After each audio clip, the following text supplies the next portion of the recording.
Tahun ini, Richworks telah membuka tirai dengan pelancaran Seminar Bangkit 2014 dan diikuti kini dengan Seminar Bangkit Berniaga pula. Jadi, Doktor, soalan saya, kenapa bangkit? Dan kenapa Doktor mengenengahkan jenama ini? Apa yang mendorong Doktor untuk mengenengahkan jenama ini? Baik, terima kasih Datuk. Saya mendapat inspirasi tentang perkataan bangkit ni bukan daripada kuih bangkit. Tapi dia adalah selama hampir 6 tahun saya terlibat di dalam program pembangunan usahawan, pembangunan potensi diri melibatkan terutamanya anak bangsa kita. Saya melihat kita berada pada satu keadaan yang perlukan kebangkitan yang luar biasa. Saya melihat kita mempunyai banyak situasi yang memerlukan a very high push untuk kita bangkit. Seperti kita tidak menguasai banyak aspek ekonomi, keusahawanan, aspek perniagaan, aspek pelaburan. Jadi pada tahun ini saya melihat seandainya kita tidak meletakkan diri kita dalam keadaan yang mesti bangkit dengan keadaan ekonomi dunia yang agak bercampur-campur, kita akan lebih jauh ketinggalan daripada pengurusan ekonomi dan perniagaan. Jadi pada tahun ini saya melihat, saya rasa tema yang saya nak bawa tahun ini adalah merah, garang dan masa untuk kebangkitan. Dan bangkit ni adalah short form akronim kepada Bumiputra, BANGKIT. Bumiputra akan naik guna kuasa ilmu dan tindakan. Dan bila dia berniaga, dia adalah bisnes akan naik guna kuasa ilmu dan tindakan. Jadi saya melihat itulah konsep yang kita nak bawakan dalam siri program kali ini.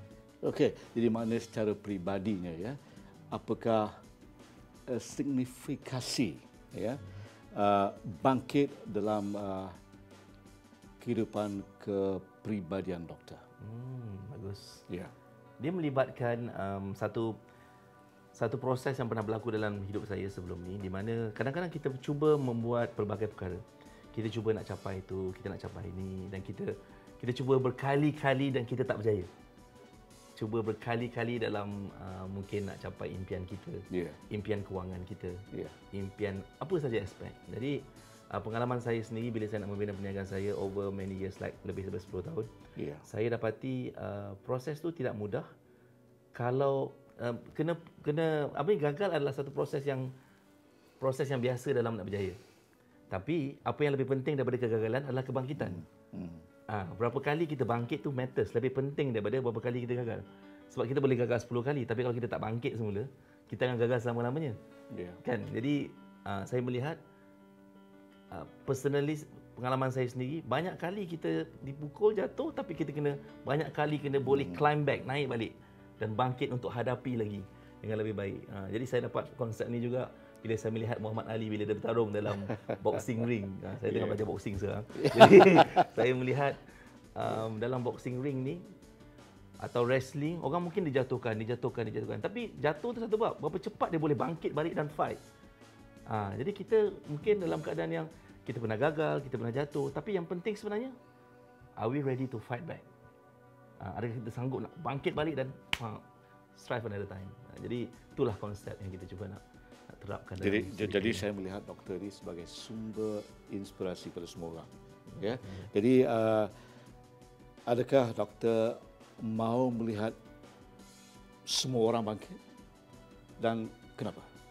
Saya percaya semua orang boleh membawa diri dia ke tahap yang lebih baik dalam impian, dalam misi hidup mereka sendiri, kalau mereka jelas apa yang mereka nak capai. Dan walaupun kadang-kadang kita ni dah sampai satu tahap yang kita dah berjaya, ramai orang cakap, saya dah berjaya, dah alhamdulillah mempunyai perniagaan yang bagus, kenapa saya nak berkongsi? Saya cakap senang, mudah saja apa yang saya cuba nak sampaikan, nak terangkan. Kita tidak boleh, kita bersyukur dengan apa yang kita ada, tapi kita tak boleh rasa selesa. Sebab apa yang kita ada mungkin akan hilang suatu hari nanti. Kita boleh berjaya seorang, tapi belum tentu kita boleh berjaya bantu ramai orang. Bagi saya, kejayaan yang sebenar ialah bukan kita je berjaya.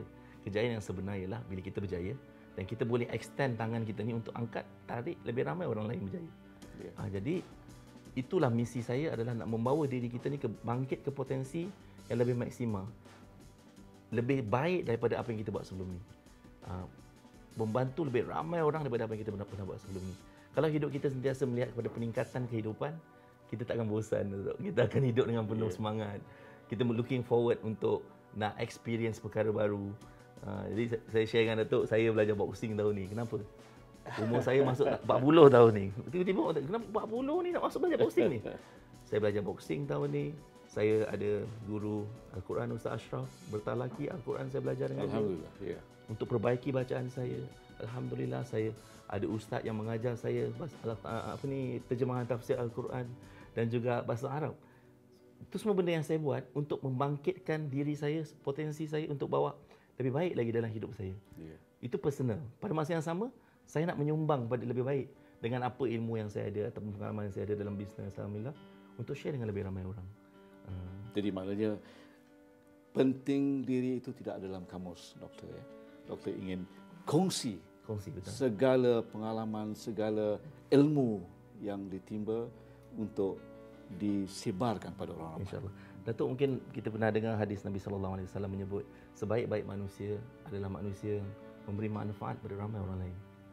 Bagi saya itu adalah satu hadis yang menjadi salah satu prinsip pegangan saya. Bila saya tahu prinsip itu beberapa tahun lepas, dulu saya selfish, dulu saya jual ikan, selfish. Saya pentingkan diri, saya kerja pagi siang malam, saya tak hiraukan keluarga, saya tak. Kerja saya lah just kejar. Apa impian yang saya nak capai. Tapi at the end of the day, apa yang saya kejar tu lari. Ada, genggam, hilang. So saya realise that saya cuba nak capai banyak benda untuk diri saya, tapi at the end of the day saya rugi sebab kononnya untuk saya tapi tak memberi manfaat pada orang lain. Jadi saya ubah, saya fikir tak. Saya kena fikir macam mana saya boleh bantu orang. Dan saya teringat satu quote saya Zig Ziglar. Dia menyebut, the more we help other people to achieve what they want, the more we will get what we want. Maksudnya, lagi banyak kita bantu ramai orang capai apa yang dia nak, eventually kita pun akan dapat apa yang kita nak capai, insyaAllah. Jadi saya ubah saya punya proses, prinsip yang saya pegang banyak tahun lepas kepada macam mana saya ni boleh dimanfaatkan untuk bantu orang. Nah, hidup pun tak lama. Hidup ni pun tak lama, kejap sangat. Orang tak ingat kita berapa kayanya kita, tapi saya rasa orang ingat berapa banyak sedekah kita bagi kepada orang lain ataupun banyak bantuan kita bagi kepada orang lain. Mudah-mudahan insya-Allah.